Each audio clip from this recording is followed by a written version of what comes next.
దేశంలో ఆర్థిక అసమానతలు ఎలా ఉన్నాయో చెప్పడానికి ఇది ఒక ఉదాహరణ మాత్రమే.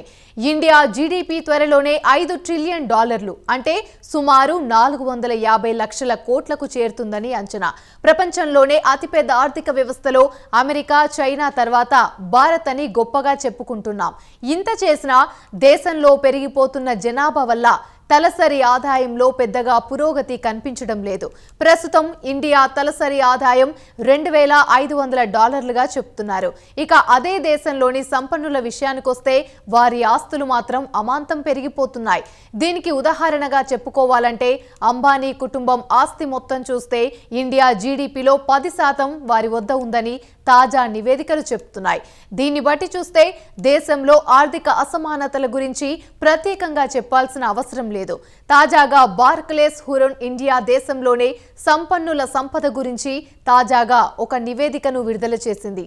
ఆ వివరాలేంటో చూసేద్దాం.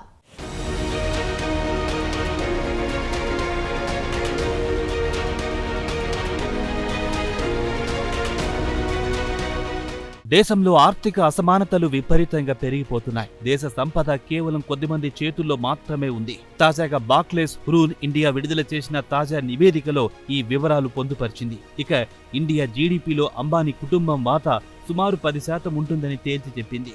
అంబానీ కుటుంబం వ్యాపారాల విలువ చూస్తే ఎవ్వరికైనా కళ్ళు చెదిరిపోవాల్సిందే. వారి కంపెనీల విలువ 25.75 లక్షల కోట్లుగా తేలింది. ఇండియా జీడీపీలో ఇది 10%గా బార్క్లే పేర్కొంది. అంబానీల కుటుంబ వ్యాపారాల విషయానికొస్తే రిలయన్స్ ఇండస్ట్రీస్ పేరుపై ఎనర్జీ, రిటైల్, టెలికాం రంగాల్లో వ్యాపారాలు చేస్తోంది. ఈ ఏడాది మార్చి నాటికి చూస్తే అంబానీ వ్యాపారాల ఆస్తులు రిలయన్స్ లో ఆయనకున్న వాటాలు, జియో ప్లాట్ఫామ్ తో పాటు రిలయన్స్ రిటైల్లో ఆయన వాటాలను 1కి 2 సార్లు లెక్కగట్టి ఆయన సంపద మొత్తం 25.75 లక్షల కోట్లని తేల్చి చెప్పింది బార్క్లేస్.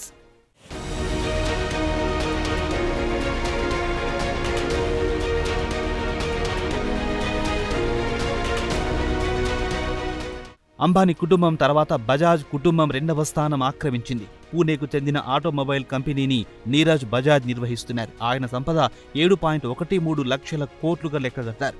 3వ స్థానంలో బిర్లా కుటుంబం నిలిచింది. కుమార మంగళం బిర్లా విషయానికొస్తే ఆయన వ్యాపారాలు metal, mining, cement, financial services లో ఉన్నాయి. 4వ తరానికి చెందిన కుమార మంగళం బిర్లా సంపద 5.39 లక్షల కోట్లుగా తేలింది. ఈ ముగ్గురి కుటుంబాల సంపదను లెక్కిస్తే $460 బిలియన్ తేలింది. కాగా సింగపూర్ జీడీపీ అంత సొమ్ము ఈ ముగ్గురి కుటుంబాల వద్ద ఉందని బార్క్లేస్ నివేదికలో వివరించింది. ఇక పైన తెలిపిన ముగ్గురు వ్యాపారవేత్తల విషయానికొస్తే వీరంతా వారసత్వంగా వచ్చిన వ్యాపారాలు మరింత విస్తరించారు.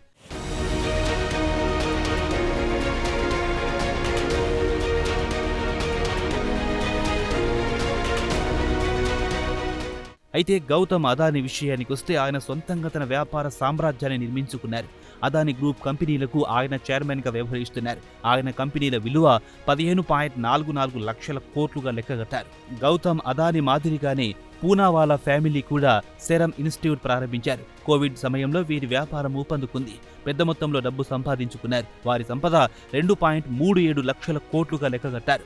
వారసత్వంగా కాకుండా సొంతంగా వ్యాపారం ప్రారంభించి అంచెలంచెలుగా ఎదిగిన వారిలో మన తెలుగువాడైన దివి కుటుంబం కూడా ఈ జాబితాలో చేరింది.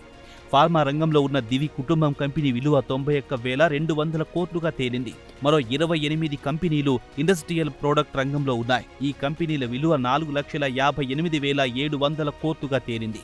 మరో 23 ఆటోమొబైల్ కంపెనీల విలువ 18,76,200 కోట్లు కాగా ఫార్మా రంగానికి చెందిన కంపెనీల విలువ 7,88,500 కోట్లుగా లెక్కగట్టారు. హురూన్ ఇండియా వ్యవస్థాపకుడు, చీఫ్ రీసెర్చ్ అనాస్ రెహమాన్ జునైడ్ చెప్పారు.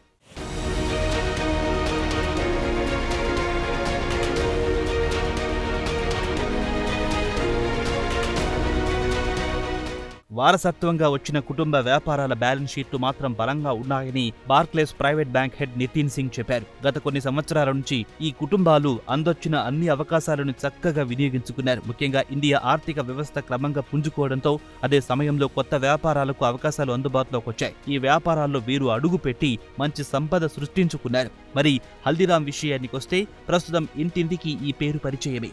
దేశంలో అన్లిస్టెడ్ కంపెనీ విలువ 63,000 కోట్లుగా తేల్చారు. ఇక హల్దీరామ్ విషయానికి వస్తే ఇటీవలే అమెరికాకు చెందిన private equity company Blackstone కంపెనీని టేక్ ఓవర్ చేయాలనుకుంది. అయితే ప్రస్తుతం ఉన్న ప్రమోటర్లు ఎక్కువ మొత్తంలో డబ్బు డిమాండ్ చేశారని, అందుకే ఈ డీల్ కాస్త ఆలస్యం అవుతోందని చెబుతున్నారు.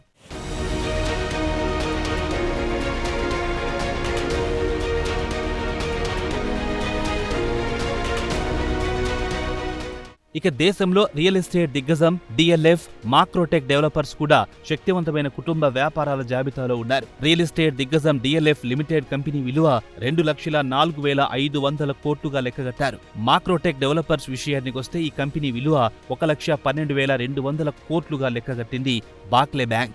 భారత ఆర్థిక వ్యవస్థ క్రమంగా పుంజుకుంటుందనేది మాత్రం వాస్తవం. 1991లో పివి నరసింహారావు ప్రభుత్వంలో ఆర్థిక మంత్రిగా ఉన్న మన్మోహన్ సింగ్ మొదలెట్టిన ఆర్థిక సంస్కరణల చలవతో సంపన్నులు మరింత సంపన్నులవుతున్నారు. అదే దేశంలో ఆర్థిక అసమానతలు కూడా విపరీతంగా పెరిగిపోతున్నాయనేది మాత్రం వాస్తవం.